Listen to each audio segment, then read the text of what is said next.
Briga feia terminou com o presente destruído no chão. Juliano Floss perdeu o controle e fez o que ninguém esperava.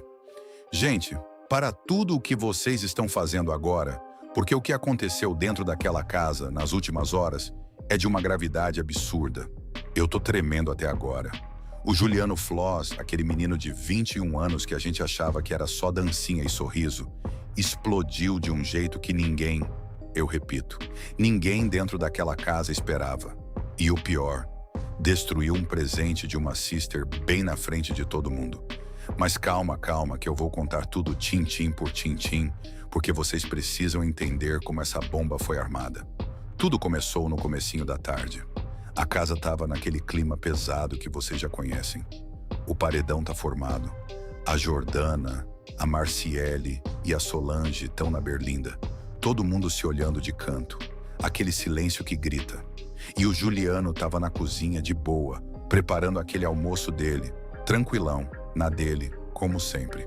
Ele estava até cantarolando, gente. Cantarolando. E a Chayane chegou, sentou no banquinho do outro lado da bancada e ficou ali, mexendo no cabelo, olhando pro nada. Parecia até cena de filme, aquela calmaria que vem antes da tempestade. E aí a coisa começa a esquentar, porque a Chayane fez um comentário, aparentemente inocente, tá? Sobre como as coisas dentro da casa estavam ficando falsas demais. Disse que tinha gente ali que só sorria pra câmera e que por trás estava armando. O Juliano, que estava cortando tomate, parou a faca no ar. Parou, olhou para Chayane e soltou. "Você tá falando de quem?" E ela, "De quem se sentir incomodado." Gente, o clima mudou na hora. A temperatura da cozinha subiu uns 10 graus. O Juliano largou a faca na bancada, cruzou os braços e começou a falar que ele era a pessoa mais transparente daquela casa, que ele nunca escondeu o jogo de ninguém, que desde o primeiro dia ele falava as coisas na cara. E a Chayane rebateu dizendo que transparência não era só falar alto, era ser coerente. E aí, meus amores, virou um bate-boca daqueles. Os dois no meio da cozinha, gesticulando, falando por cima um do outro. A Samira, que estava no sofá da sala, levantou na hora e foi até a porta da cozinha.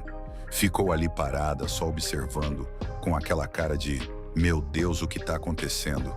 A Milena, que estava no quarto, ouviu a gritaria e veio correndo pelo corredor. E a Gabriela apareceu logo atrás, com cara de quem tinha acabado de acordar do cochilo. E no meio dessa confusão toda, o Juliano começa a andar de um lado para o outro da cozinha. Ele estava visivelmente alterado, vermelho, passando a mão na cabeça. E a Chayane não recuava 1 milímetro, gente. Ela estava plantada ali, firme, respondendo cada frase dele, com outra frase na mesma intensidade. E foi aí que aconteceu o momento. Na bancada da cozinha tinha um presente. Uma lembrancinha que a Marciele tinha feito para Chayane uns dias antes.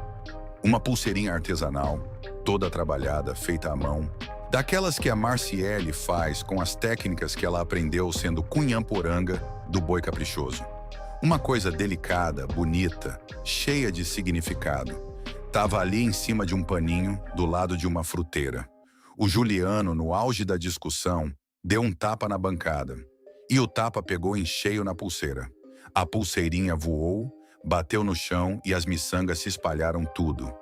Gente, o barulho daquelas continhas batendo no piso da cozinha no meio do silêncio que se fez foi cinematográfico. Todo mundo congelou. A Chayane olhou pro chão, olhou pro Juliano e os olhos dela encheram d'água na hora. E o Juliano? O Juliano olhou pro chão também e percebeu o que tinha feito.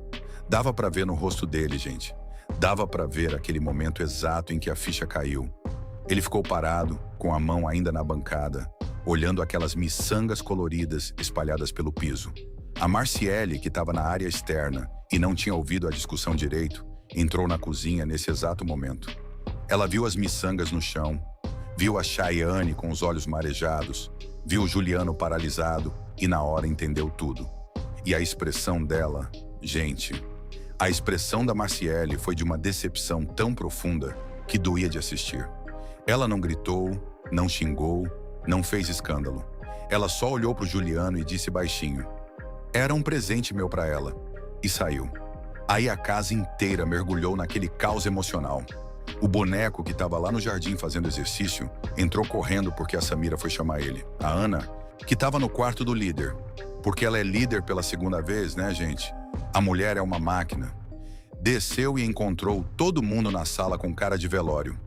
A Solange, mesmo estando no paredão e com a cabeça a mil, foi atrás da Marciele para conversar com ela no quarto. E o Juliano ficou ali, sozinho na cozinha. Ele se abaixou e começou a catar as miçangas do chão, uma por uma, com a mão tremendo. A Gabriela foi a única que se aproximou dele nesse momento. Ela se agachou do lado e começou a ajudar a juntar as continhas sem dizer uma palavra. Ficaram os dois ali, em silêncio, catando miçanga por miçanga. Depois de uns 20 minutos longuíssimos, o Juliano foi até o quarto onde a Marciele estava com a Solange. Ele parou na porta, pediu licença e disse que queria pedir desculpa. Disse que não tinha sido de propósito, que ele estava nervoso, que a mão escapou, que ele jamais destruiria um presente de alguém intencionalmente. A Marciele ouviu calada, balançou a cabeça e disse que tudo bem, que ela entendia que foi sem querer, mas que aquilo tinha doído. E a Chayane? A Chayane foi pro banheiro e ficou lá um tempão. A Milena foi atrás dela e as duas ficaram conversando baixinho. Quando a Chayane saiu, ela passou direto pelo Juliano na sala e não disse uma palavra. Ele tentou falar com ela, levantou do sofá e ela fez um gesto com a mão tipo, agora não, e seguiu pro quarto. E aí, meus amores, a casa ficou dividida. O boneco e a Samira ficaram no jardim comentando que o Juliano exagerou, que mesmo sem querer, ele tinha que ter mais controle. A Ana, com aquele olhar analítico dela, ficou observando tudo da porta do quarto do líder, sem se meter. Porque a Ana sabe exatamente quando entrar e quando ficar na dela. A Jordana, que já teve aquele atrito pesadíssimo com a Chayane antes, ficou numa posição difícil porque pela primeira vez ela parecia querer defender a Chayane, mas não sabia como. O clima ficou denso pelo resto do dia. A casa ficou naquele silêncio constrangedor, onde ninguém quer ser o primeiro a falar alto de novo.